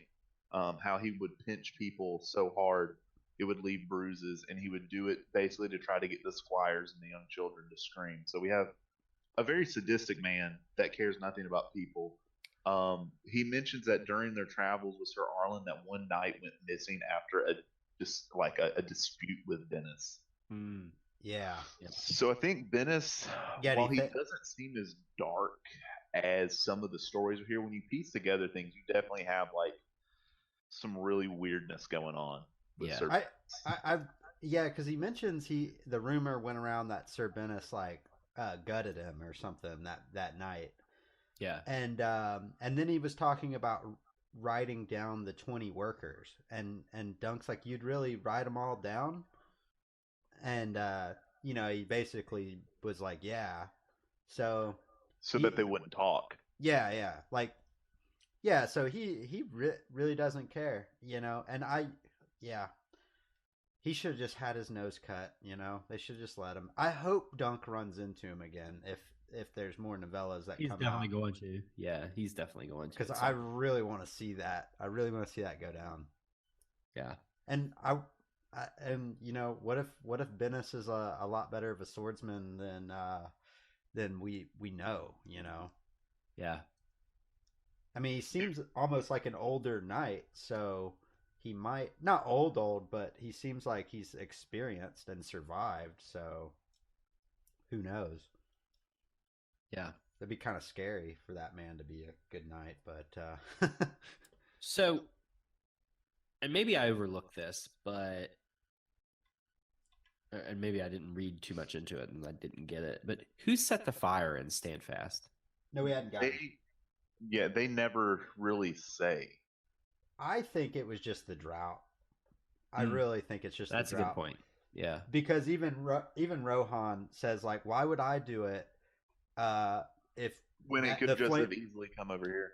Now, it could have been one of her men. She makes a good point, but I don't think she knew. That's a great point. I hadn't even thought of the drought. And it's said multiple times throughout the story about, one spark could set off this. Yeah, it's like, I kind of thought, was it Sir Eustace trying to kill himself? I don't know, because I mean, it was the wood. It was Watt's wood. It wasn't necessarily Standfast itself. It was Watt's wood that sets on fire. And he was mad. Oh, it was? I'm sorry. I thought it was the cast. They watch it from Standfast all through the night. Gotcha. Okay. I overlooked that. The only other person I thought it could have been maybe would be Bennis, because because Bennis stays behind at the castle thinking they're off to go die. Then while he's at the castle, he ties up Sam Stoops and his wife and raids the castle. Takes everything of value and leaves. Yeah. Yeah. Like a dick. Yep. Yeah. Yeah, I think if someone definitely said it, then it probably was Sir Bennis. I mean, but to kind of drive the two sides really into a confrontation. Well, yeah, because Bennis knew. I mean, Bennis knew he was screwed. Like, he knew that they're coming to the castle. They're gonna get in eventually, and they're gonna take him. Yeah, So he knew he was screwed. So I mean, that would be a motivation for starting the fire, and because Watt and Treb were not going to be able to defend it. Yeah. Right. So yeah, I do have a little bit of backtracking. Oh no. Okay. Well, it's just one little thing. They see a on the way to Rohan Weber's the wild castle. cat. Yeah, the tree cat. Like, what was up with that? Is there because it just seems so out of place, like, to just throw that in there. And the tree cat could be a symbolism for a dead lion. A dead lion, okay. Which this is basically about to become if things don't go his way. That makes sense. The tree cats are all gone. I mean, it could have just been he's the last Checky lion left. Yeah, okay. That's a good point. And then this tree cat has decided, instead of moving somewhere where it can live, it stayed in its woods and died. Oh, okay, that makes a lot of sense. Yeah. Yeah, that's good. Yeah. The the fight, the fight, and the what do you, well, I want to talk about the fight and the Dunk drowning and seeing that white fish or thing swim past him. Yeah. That was really weird. But we could talk maybe a little bit about the fight and then move to that part and maybe talk. Yeah, I mean, go ahead. Sorry, I mean, we're just kind of all over here, so don't worry about it. Yeah, it's exactly what happened last time. We try to follow order and then we go everywhere, but that's what makes it great. Yeah. Well, I don't know. The fight. I mean, the fight goes horribly. As Right. always. As always, is talking about the anxiety that he gets before a fight. He reverts, I think, to his flea bottom state. When he gets knocked off the horse. But you have a sword and I have a shield, and now that I'm knocked off my horse, I'm just gonna drown the guy because I'm bigger than him. Yeah. You could see though he did better this time though. He did great till he fell off his horse, and Yeah. then he went full flea bottom so fast. Yeah, but it's really cool though that, he reverts to those tactics and does overcome his enemies, but it really does cost him a lot. Yeah, so much damage. I think even Thunder gets injured in this. He gets injured, but the funniest thing to me about Thunder is Thunder feels Dunk has been thrown off of him. Thunder leaves. He's like, I'm out. Well, not anymore. Thunder, not before kicking the long in the face. Yeah, not before kicking Longfield. He's like, I've done my part. Dunk, it's all you now. This is your fight. His horse is out of it. I'm out of it. But as Dunk's drowning, he sees something white swim past him. Is that anything? Because he keeps. It's just one of those details again that I've really paid attention to, but I couldn't really connect to anything. You said? Yeah, or it's either a white fish or a white thing that swam past him. I don't know if he necessarily said fish. I can't remember, but something swims past him, and he keeps repeating, "What's that? What's that?" He does mention earlier that if he were to die, or talking about them going back to your dream sequence a little, that will go in more depth. He mentions he wonders if there's checky fish at the bottom of the water to eat their dead bodies. So is that him seeing the checky fish that he assumed is just going to get to eat him now because he's dying? Oh, so that could have been a cue for us knowing that he's drowning, he's dying. Yeah, I think that's probably right. Yeah. That's very logical. That makes a lot of sense. I don't know why these margaritas have made things seem clearer than they did when I'm sober reading this. Just a superpower, I guess. Huh? Yeah, apparently, tequila makes me more observant. I don't. Don't try that at home. All right. So I think we've covered everything we want to talk about. Let's talk about this dream in depth. I want to read a little bit of summary of it and read some direct passages from it real quick. So again, as we know, after the first day of training, Dunk is taking a bath and he goes to sleep. And he has a dream sequence involving his dying horse Chestnut and how they had to bury the horse on the Princess Pass in Dorne. He then sees Sir Arlan of Pennytree, Baelor Breakspear, Baelor's son Valar, all who had died already. But then he starts to see a few of the men of Standfast and Sir Bennis who are not dead. So in a panic, Dunk turns to Sir Arlan, or to Sir Arlan, and asks him to explain why he is seeing them, that they are all alive. And the quote goes, "Only it was not Sir Arlan of Pennytree standing over him at all. It was Sir Bennis of the Brown Shield. The Brown Knight only cackled. Dunk the lunk, he said, gutting slow but certain. Never knew a man to live with his entrails hanging out. Red froth bubbled on his lips. He turned and spat, and the white sands drank it down. Treb was standing behind him with an arrow in his eye, weeping slow red tears. And there was Wet Wat, too, his head cut near in half, with old limb, red-eyed pate, and all the rest. They had all been chewing sour leaf with Bennis, Dunk thought at first, but then he realized that it was blood trickling from their mouths. Dead, he thought, all dead. And the brown night brayed. Aye, so best get busy. You've more graves to dig, Lunk, 8 of them, and one for me, and one for old Sir Useless, and one last one for your bald head boy. The spade slipped from Dunk's hand. Egg, he cried. Run, we have to run. But the sand was giving way beneath their feet. When the boy tried to scramble from the hole, its crumbling sides gave way and collapsed. Dunk saw the sands wash over Egg, burying him as he opened his mouth to shout.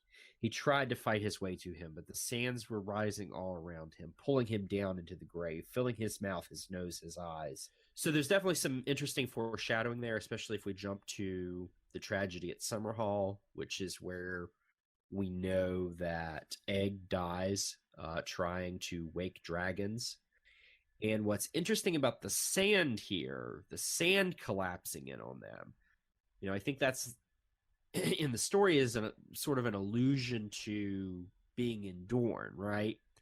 Mm-hmm. But foreshadowing wise, think about some of the plans that the maesters and the alchemists had if wildfire gets out of hand. What traps did they have set to stop the wildfire? They had basically sandbags and holes filled with sand that would collapse and put out the wildfire as best as it could. And so is Dunk here seeing the future? Is he seeing Summerhall and they have placed sand to try and stop the wildfire if this ceremony or ritual or whatever Egg is trying to do to wake dragons gets out of hand? I really like that. I think that's the only thing that would make sense in that, because coming to that conclusion, because the rest of the story really wouldn't have any. I guess it has to do with the woods catching on fire, but they're not. There's no sand anywhere, so. I think that part of the dream may be foreshadowing towards the tragedy at Summerhall. I think most of the dream is the fact that Dunk holds himself responsible for every one of those deaths. Because he does, when he's telling them, "You're all dead. You're all dead." He also has a moment where he was like, "We weren't even here when you died, Valar," because he died in the spring, which we hear about in this book, the Great Spring Sickness, that I think Septon speaks about, that in towns like King's Landing, 4 out of every 10 people were dying. Right. To the point where the rats had left the city, and the only places spared were the Arryns in the Vale, right, and Dorne, because they closed their borders off completely. And digging and sand, he has a futile effort. It's his brain dealing with the fact that these are events he has no control over, and he's trying to change things. But no matter how hard you try to dig with a spade, you're not digging a grave with a spade in the sand. Right. Yep. Yeah, that's true. Yeah. And yet again, George creates a passage that can have dual meaning, dual foreshadowing. All both a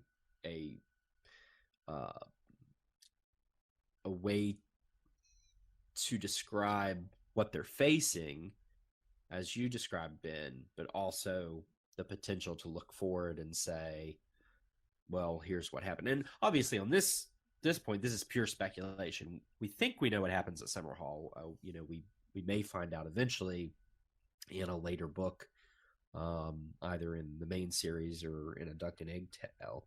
But most people think that this passage is somewhat of a foreshadowing. But I think that's really good that it's a futile effort. It's just one of those things where, like with the fire, the fire could be started multiple different ways. You don't really know the. I mean, there's a lot of examples. There are a lot. I just they all left my brain. But anyways, but yeah, he just gives you a bunch of different things that could be like. It usually has to do with like master. He's a master of multiple interpretations in the same paragraph. Yeah, he is speaking of the present while also foretelling the future, and you see it everywhere. One of the lines in the main series novel that I think of is when you are dealing with Littlefinger, where he openly tells Ned, "You shouldn't trust me," and Ned's like, "I'm gonna trust that guy because he's loyal to Catelyn." And then when he betrays him, he goes, "I told you not to trust me." You know, when you read that line, you think, "Oh, he's just saying that." But then that was literally in your face. I'm telling you what not to do. Interpret it how you will. Yeah. And Ned interpreted it wrong. And that's George saying, "Don't trust me." Yeah, exactly. Don't with your favorite characters. I say, because I can mean so many different things with the same line. I feel like this book, there was a lot of stuff, like you were saying, Brett. There's a lot of lines written in this that are really laying some groundwork for stories that we see in the main series. When we hear about Brendan Rivers, the Brackens and the Blackwoods. Did I get that right? Yeah. Their feud. We actually also hear about Lord Tully being an 8-year-old child in River Run, who has no say in either side because he's 8 years old, surrounded by women, which is vividly mentioned by Sir Eustace. Trying to figure out how best to handle this. So we're starting to see a lot of, while they're young at this point, characters that are much older in the main series, where this is their time frame. These are the formulative years of them getting their power. That's true. I mean, I think in the next book, we're going to see young Walder Frey. Let's save that for next time. All right. Because that. Well, I wasn't going to say. You don't want to open that can of worms. But yeah, I think this is the first time there's a Sir Manderley, probably his grandfather's mentioned. Sir Wyman Manderley is mentioned. Probably not the same one that we hear about in the main series, but the family is now mentioned as a possible suitor for Lady Weber. Yeah, we hear a lot of the names. Like I know Lannister was considered one of the suitors. Right. So a lot of these names are starting to get mentioned, and more of the scope of the world gets fleshed out in this book. Something we forgot to talk about which is very important, Blood. Okay, so Egg talking about Bloodraven and saying the High Septim told Maekar that, or a king's laws can't wash away a bastard's nature, and one day Bloodraven will betray the realm, or will eventually betray the realm. And Dunk is saying, Dunk gives him that speech about, I could be a bastard. Did you ever think of that? Most likely you're squiring for a bastard. And could that be foreshadowing, about Bloodraven maybe betraying the realm for something? Or, I don't know. Or it could be him cutting the head off of whatever that Blackfire. I've always taken that line to mean that Dunk wants Egg to not judge people based on status. Yeah. You have to quit looking at where a person comes from to judge them, because he also mentions it with the small folk, where you may think they're dumb because they don't know who abolished the right to the the king's first night, the banners of all the houses at night. But you would look dumb if you were out there in the fields trying to plow the fields, check the berries for what type they're good to eat and stuff like that. So I've always taken that line as meaning he wants Egg to see big picture, not just the status. And it could also be one of those double meanings. Yeah, it could very well be that way. But Yeah. It's always to me looked as if Egg was needing to not judge people based on their status. Yeah, yeah. He is very keen to do. Well, and Egg kind of gets a dose of that himself when he's told that his father is sulking at summer. Yes. And he's like, my father wouldn't be sulking. You know what I mean? Like, yeah, he thinks that's amazing. Right. And it's just like, you sulk all the time. Right. right. So that's a good point. That I mean, I agree with Brett that I think there's some definite foreshadowing. But at the base of all of this stuff, George is trying to make a point, and he wants Egg to see the point that Dunk is making, that, you know, I might be a bastard. Do you have a problem with me? You know, don't judge a book by its cover. And then Egg gets that he gets that dose of his father sulking, and then he also gets the dose where Sir Eustace says, your father's a fool. Of course, in that instance, he doesn't know who Egg's father is, but Egg, you know, Dunk just has to basically say, okay, get out, you know, we're leaving. Time to go. Yeah, time to go. And this conflict was only kind of stopped with the showing of the ring. His lessons from Arlen. Was it stopped by the showing of the ring? Because as Travis mentioned earlier, he shows the signet of the reigning king, and she's still like, he still needs to apologize. Yeah. I was going to say something earlier about that, but then I thought, you know, from Lady Weber's perspective, she still due an apology in her mind. You know, honor dictates, one, she gets an apology, and two, she gets the person, you know, as she said earlier on, I have the right to punish someone who does something on my land. But also, if you think about it, she's got the support of Egg's family in King's Landing. Yeah. You know, it's kind of like, okay, they're not really going to be against me. I mean, I'm the one that has this area in check for them. Yeah, that's true. That's true. Maybe it's more along the lines of making sure nothing happens to Egg. I think that is definitely Dunk looking out for Egg. Intention. Yeah. Okay. Dunk looking out for Egg. I like that. I think he just wants. I think in that instance, Dunk just wants to neutralize the situation. Like, basically, you go back to your castle, we'll go back to ours. Yeah. This is the what, you know. This is a member of the royal family. We need to move on. Yeah. That makes a lot of sense. Also, speaking of the ring, how many times does Dunk have to tell Egg, no, we're not using the ring? Or he says, we could use my boot, no. But we could, no. Yeah. Like, there's just one scene where every time Egg opens his mouth, before he can say anything, Dunk's just like, no. I'm not sure if it's this book or the next book. He actually pinches his lip shut. He actually pinches. That's the next book. Yeah. Okay. Yes. But yes, he just literally, no. Right. No. But and then without asking, suddenly Dunk's like, all right, we're gonna use the ring. Yeah. I love that scene where Dunk comes down to set out for Cold Moat, and Sir Eustace is like, I've decided you need to take your squire with you. And Dunk realizes that Egg talks him into it.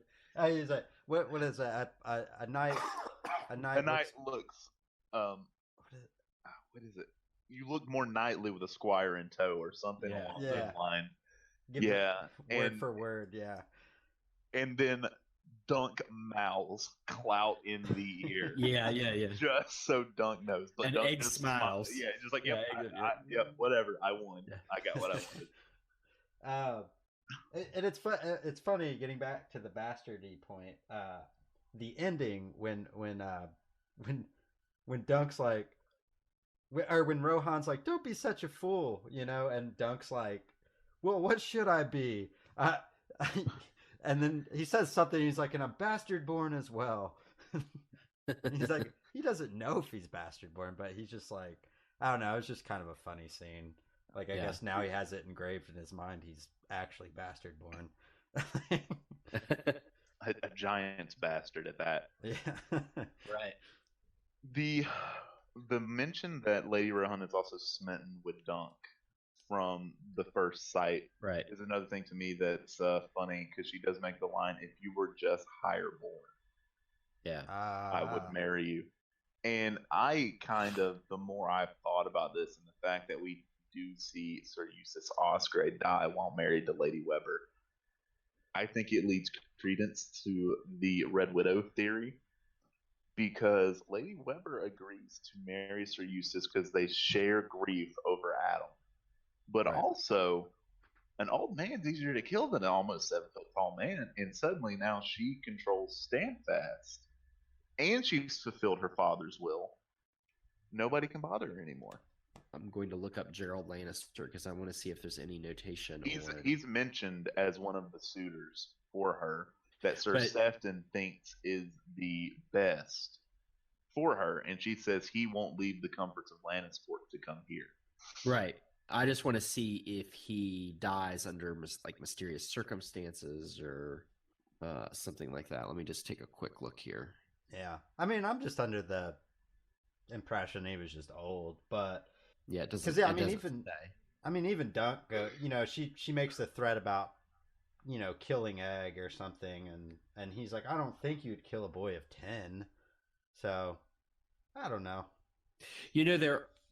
There are some theories out there that Dunk, being from King's Landing, has some royal blood in his line. Either his mother was a mistress to, or not a mistress, or a whore or whatever. I'm sorry, I shouldn't say whore, a sex worker. To the oldest profession. It is. Yes, it is. The Bible says so. That I'm not going to touch that one. Yeah, don't I'm going to let that one go. But it does. It does talk about prostitution. Anyways, that Dunk may be of the Targaryen line. I don't know where I read that, but I saw that, and I think that's just kind of a convenience that all these people, Targaryens, have a lot of bastards, or at least some of them did, and he's there in King's Landing and everything. But I don't know why I was making that point, but I just throw it out there. We could actually. We'll save that. Remember that for the next book. I want to save that because something that is said in the next book. Yes, thank you. That's where it popped up at some point for me. Yeah, there's a lot in the next book, but I feel like we did this last podcast where we were talking about book 1, and we're like, oh, we can't wait to talk about the next book, and then we get to this, and we're like, oh, I can't wait to talk about it. Ugh.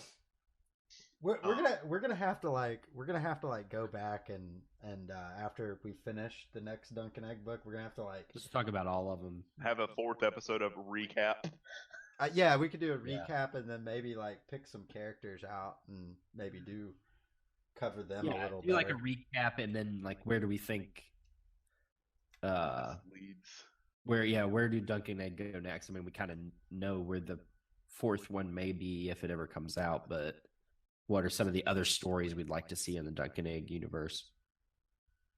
All right. Well, I won't ask. We'll ask this question on the next one about which of the 3 Dunk and Egg stories is your favorite.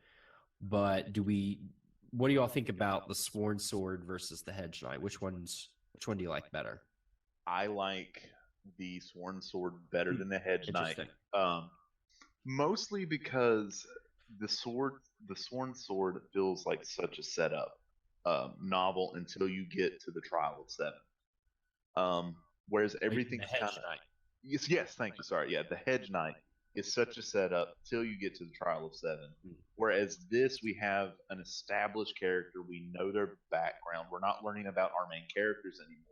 We're learning how our characters are dealing with a new situation. And to me, the twist of Eustace being for the black dragon instead of the red, because that turns the whole story, in my opinion, upside down. from what you assumed it was going to be. And that kind of twist and how subtly it's done was masterpiece writing, in my opinion. Huh. It is kind of cool though too, because you got Egg, right? Working with a knight who's working for a Blackfire supporter, and that's kind of an ironic situation right there. With no clue he's working for a Blackfire supporter. Yeah. Until it's literally spelled out for him. Yeah. What's happening. And I think As Thick as a Castle Wall definitely. Yes. Holds so true here. So true here. Because the context clues were here again, and you just and none were read at all. Right.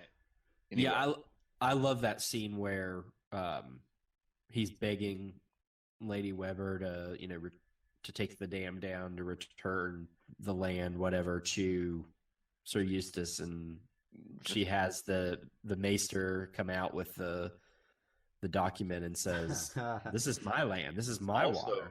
Dunk fake reading, and then be like, "Egg, can you come here and explain this word to me?" Yeah, then really what he meant was, "Egg, read everything." Yeah. It's funny. Read everything.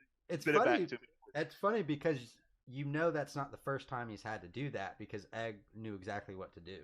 Right. So it's a trick they've done before, probably in Dorne, but I thought, that's pretty cool. And then the what was it? The blood price, and Rohan how old is he? Making fun of his age, talking about the blood price. Yeah. Even Sir Eustace mentions it was something that was around when the Green Lords were around, which would have been before the Targaryens came over. Yeah. So how does he know these ancient things? All right, Brett, sword or the hedge knight? I'm gonna have to say the Sworn Sword as well. I mean, it's got a little bit of everything, and Dunk gets that sexual tension relieved a little bit. In the last one, it was just kind of a letdown. They went to Dorne. They never found. He does mention in this one that they chased every puppet show from the Reach to Dorne. Yeah. So he is hunting for Tanzel Too Tall and cannot find her. Yeah, and so he never finds her, and this one, it kind of gets thrown in his face at the end, which is kind of funny because he's kind of mad about it. Yeah, the hashtag Me Too movement would not be happy about that scene. That scene does not translate well to 2018. The pulling of the where he pulls her in and forcefully kisses her and then cuts her hair off. Yeah, that's. Although it is read that that's exactly what she wants to happen. By the way, she responds to it once it happens. Yeah. But it's still very. It's one of the few times I'm like, Dunk, that wasn't the best decision from a moral standpoint. You usually have the moral high ground. This one was you. Yeah, he probably could have. He probably could have asked or something. Yeah, because she wasn't gonna say. Or just leaned in a little slower and let her come. And Travis, I'm assuming you're about to say the Hedge Knight's your favorite because of the way you reacted to our responses. Yes, I will say, and I was thinking in my mind, how am I going to say this? I agree with both of you that I think the circumstances, the plot, and the twist in this, and the symbolism, the story, all that is much better. But I love the characters in the Hedge Knight. I love the melee. I love the tournament. I love the jousting. I love the twist at the end when Baelor Breakspear dies. But I do agree with you that there's a lot of setup, and then the action is this. The action is. There's actually, I mean, the battle at the end is pretty short. Actually, it's very intense, but it's short. But there's so much symbolism and so much about the setting in the Sworn Sword that I really like. So I would give it the Hedge Knight by just an inch. An inch shot. Yeah, a long inch. Yeah. I would give it the Hedge Knight. Yeah, just because I like the characters better in the Hedge Knight. And I know last time we spent a lot of time talking about what is a true knight. Yeah. And we do have Sir Eustace use this exact line when he's talking about Dunk being a true knight made of the finest steel. Yes. So I think if we're going to continue, if you were ever going to continue the debate about Dunk being a true knight, this book settles it to me because he's willing to stand behind Sir Eustace because he swore his sword to him, even after finding out he supported the wrong king. Right. So. Yes, I agree with you. Yeah, I think this is George's way of exploring knighthood. Well, he does it in A Song of Ice and Fire, but he can really delve, because he's following one character, he can really delve into all the intricacies of what that means. And I think when we talk about the Mystery Knight, in each story, he's encountering different aspects of knighthood. In this one, he's encountering, what does it mean to serve someone? What does it mean to be a knight in service to someone? And you just hit that on the head, that at the end of the day, he swore a vow, and that's hard for Dunk to overlook. Well, and he kind of did it the way Davos serves Stannis. He does not like when Stannis kind of goes off rail, and he was trying to be the moral compass. He didn't want to watch these villagers die for nothing. He cared. He didn't just serve without input. He drew lines. Yeah. I'm glad we also got a Davos plug in there too. That makes love, and loving. It kind of, it wasn't, it's not a 1-to-1 ratio, Stannis and Davos, but the only reason he stayed is because he did swear, to serve him, but he also wasn't gonna let him do the wrong thing. Because he wasn't gonna let him do the wrong thing without him letting Stannis know it was the wrong thing. Yeah. That's what I mean. Yeah, but then he was still willing to stick around too. Yeah, and just like what Dunk does here, he now sees this conflict as stupid because Sir Eustace has no leg to stand on to claim the river, the water, or anything like that. But he's like, you're not letting these small folk die for your pride. And to Brett's point, that's what Davos, does with Stannis. That it's more about what it means to other people, what life means for other people, what life means for Edric Storm, what life means for the Lord and people of Claw Isle when one of the Florents is saying let's go attack it, and Davos is like, that's the fucking dumbest idea ever. Like, what did they do wrong? That why are you taking it out on them? And the story of the little lion, and he tells him that, like, that was just like, and then they get married afterwards. Like, he was willing to have Dunk go do that. And then after... Well, if it wasn't for what happened to Dunk, Eustace and Rohan would not have talked. Yeah, because true. It was them talking after what happened and realizing they shared the grief over Adam, who was Lady Rohan's first true love, that they realized how much they had in common, and that was the bonding point between the two of them. Yeah. I think we've beat this one into the ground now. I think the issue is we could sit there, if we kept talking, we would find something else. These could go on forever. I want to leave this episode with something interesting, or just a fun little fact. Okay, so the description of Standfast, very unique. But someone posted something from George's website, and this was several years ago.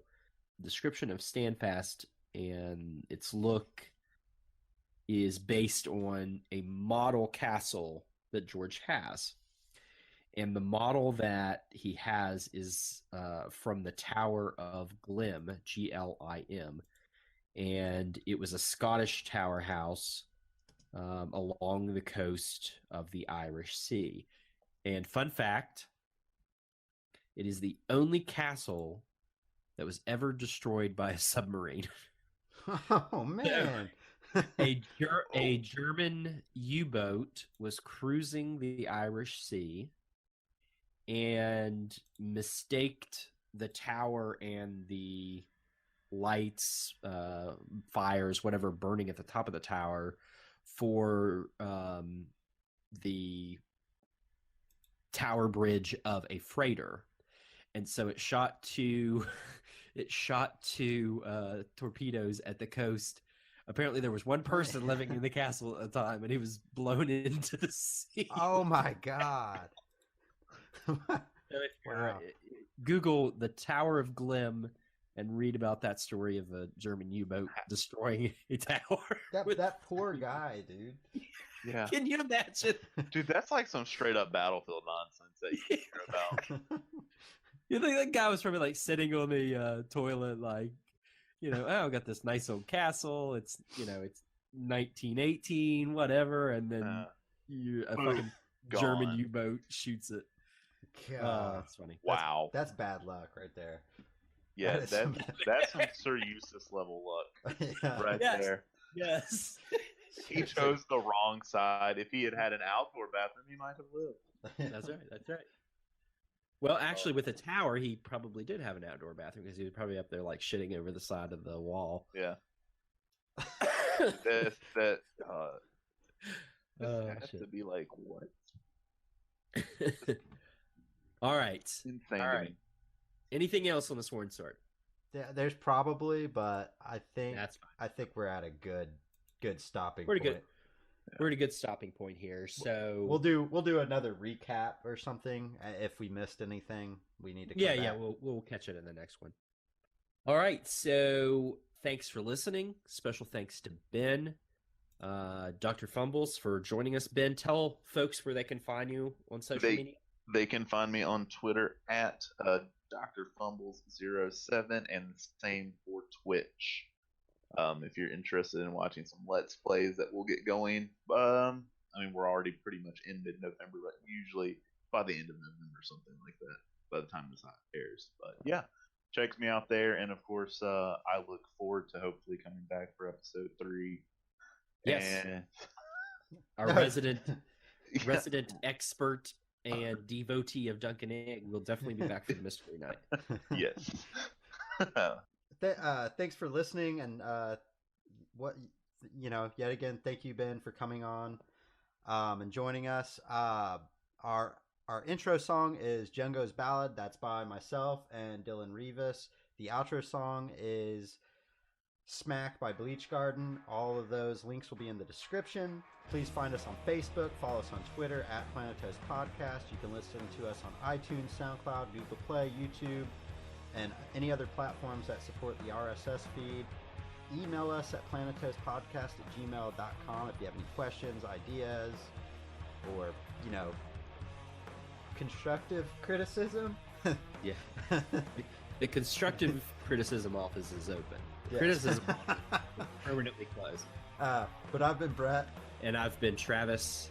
We'll see you around Planetos.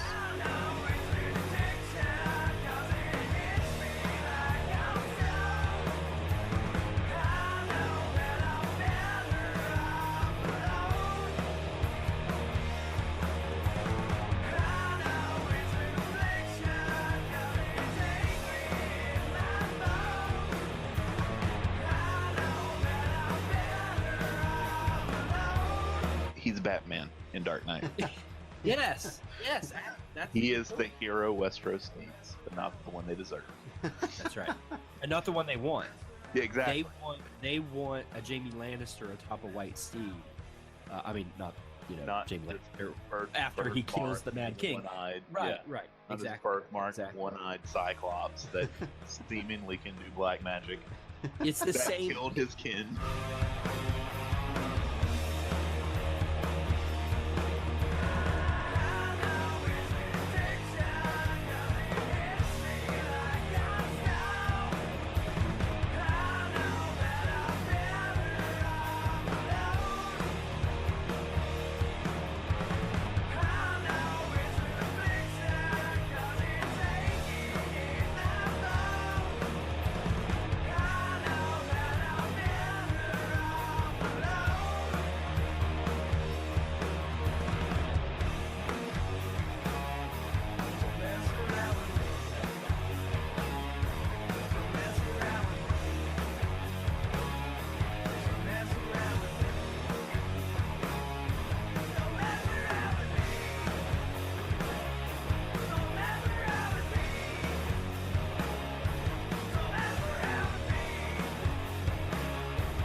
He wakes up like, shit, people are getting married, and it's raining. Good night.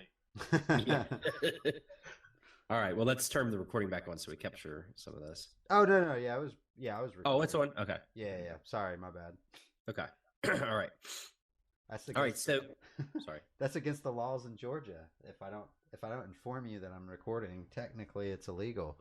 So, I think we know because we like on a Google Hangout to. But legally, I am obligated to tell you. Oh, okay. Or you can't use this to incriminate us. Yeah. That's right.